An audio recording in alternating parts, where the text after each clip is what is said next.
Good evening to all of you. आज के हमारे इस वीडियो में आप सभी का स्वागत है। मैं आशा करता हूं कि हमने जितने भी वीडियो हमारा रिकॉर्ड होता है आप उससे आपको कुछ ना कुछ बेनिफिट मिलता ही होगा।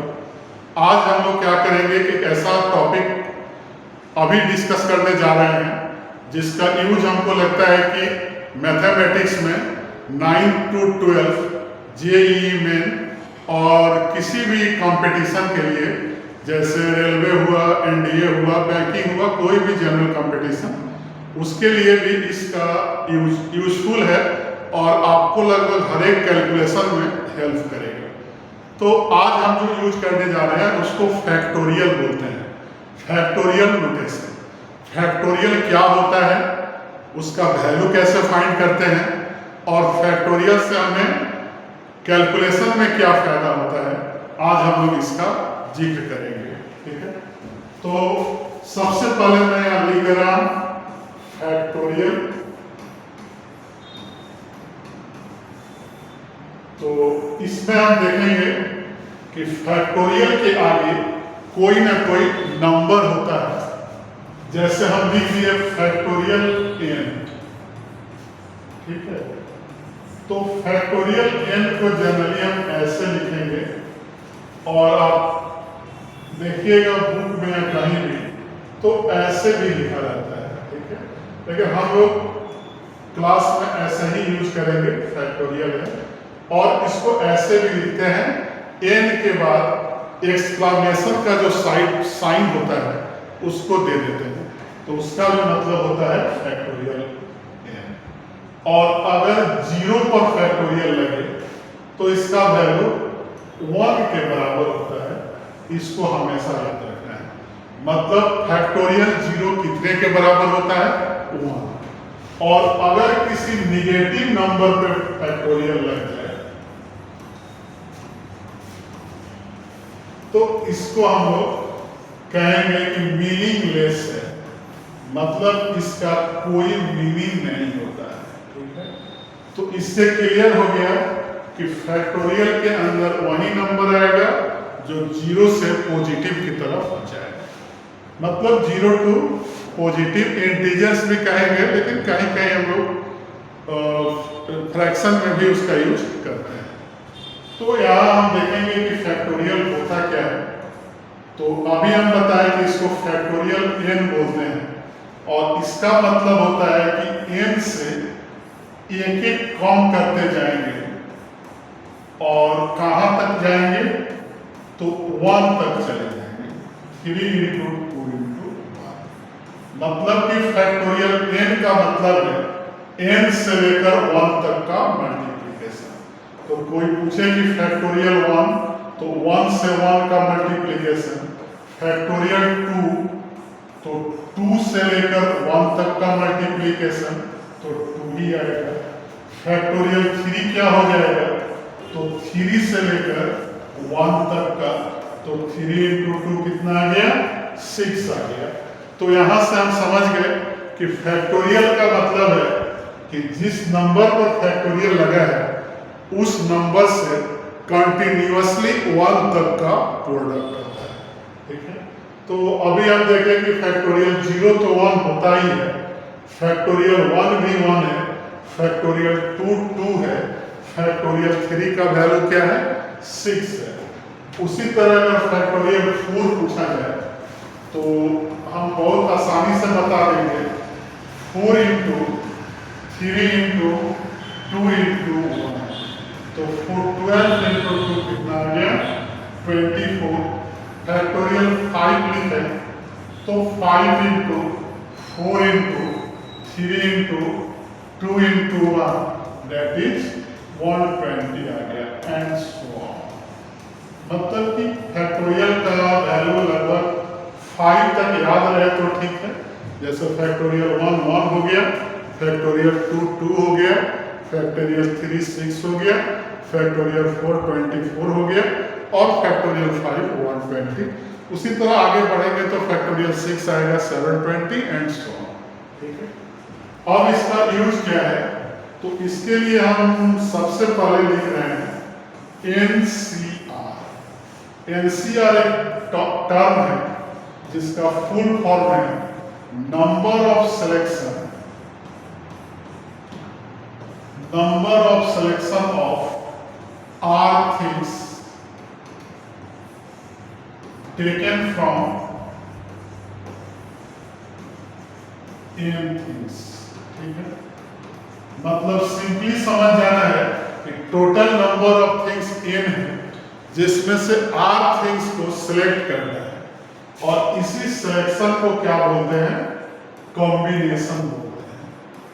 तो इसका मतलब सिलेक्शन का क्या हुआ, मैं एक बार बता दे रहा हूं कि हमारे पास अगर 10 बॉल है, 10 फुटबॉल है, उसमें से 6 को सिलेक्ट करना है, तो उसको लिखेंगे 10C6, मतलब कि 10 फुटबॉल से 6 को सिलेक्ट करना है।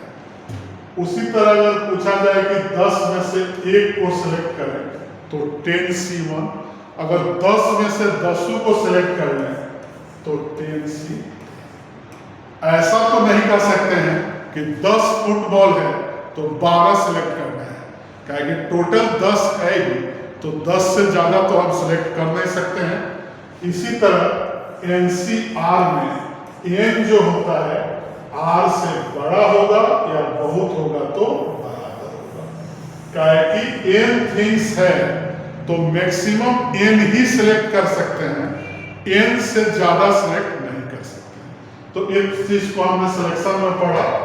अब हम लोग अपने टॉपिक पर आएंगे कि एनसीआर जो होता है उसका वैल्यू क्या होता है। तो याद रखेंगे फैक्टोरियल एन, फैक्टोरियल आर और by factorial n minus r. इस फॉर्मूला को हमेशा दिमाग में रखेंगे और एनसीआर का वैल्यू होता है। तो फॉर एग्जांपल अगर हम पूछें कि एनसीएन का वैल्यू क्या होगा, तो हम लोग बोलेंगे कि factorial n minus n, n से n cancel, 1 by factorial 0 that is 1, क्या है कि फैक्टोरियल 0 क्या होता है, 1 होता है।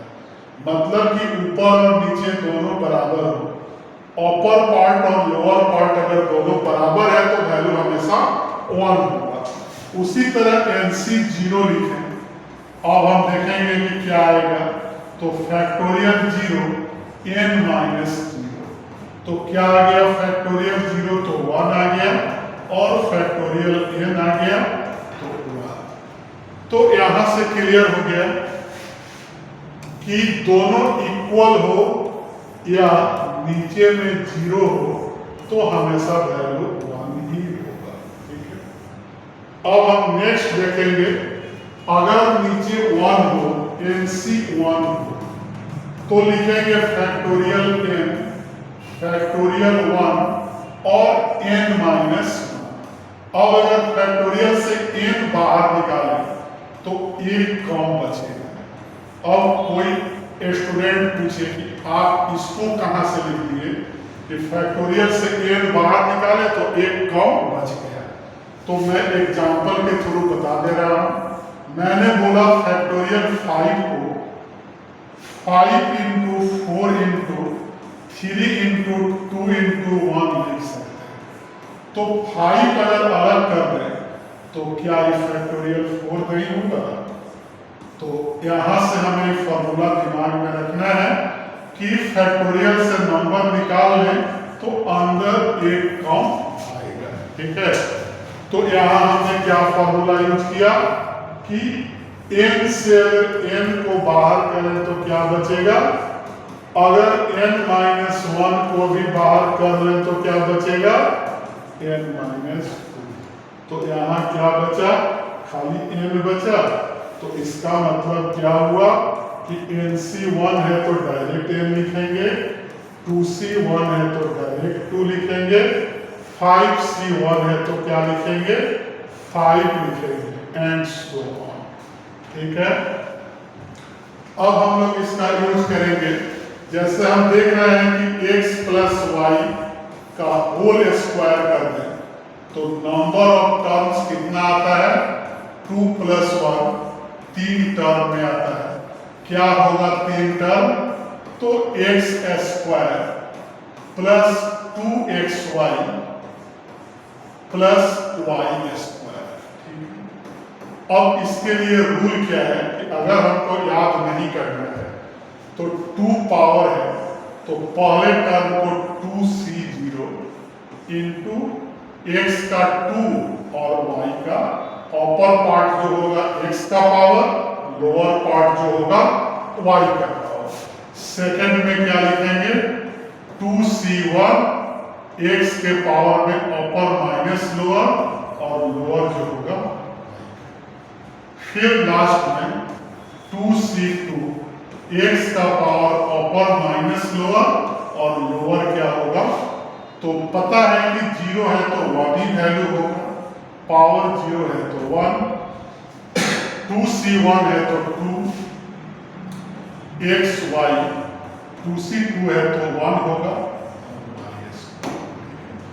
तो इसी तरह से अगर कोई पूछे कि x प्लस वाई के पावर 8 का वैल्यू बताओ, तो क्या लिख देंगे 8c0 x का पावर अपर माइनस लोअर, y का पावर, फिर क्या आएगा 8c1 7, फिर क्या आएगा 8c2 8 6 y स्क्वायर और लास्ट में क्या जाएगा 8c8, टोटल टर्म 8 आएगा ना, x पावर कितना 8 माइनस 8 0, y कितना, तो नंबर ऑफ टर्म्स कितना हो गया, 0 से शुरू किए 8 पर आए तो 9 टर्म्स हो गया, मतलब कि उसके पावर से 8 ज्यादा।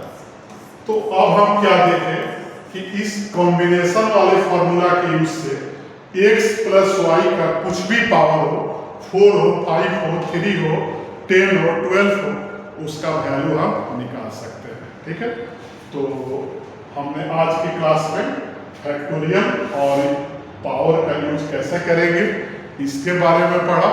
नेक्स्ट वीडियो में मैं इस पर कुछ एक्सरसाइज और कुछ ट्रिक बताऊंगा, उसको आप गौर से देख लीजिएगा। Thank you.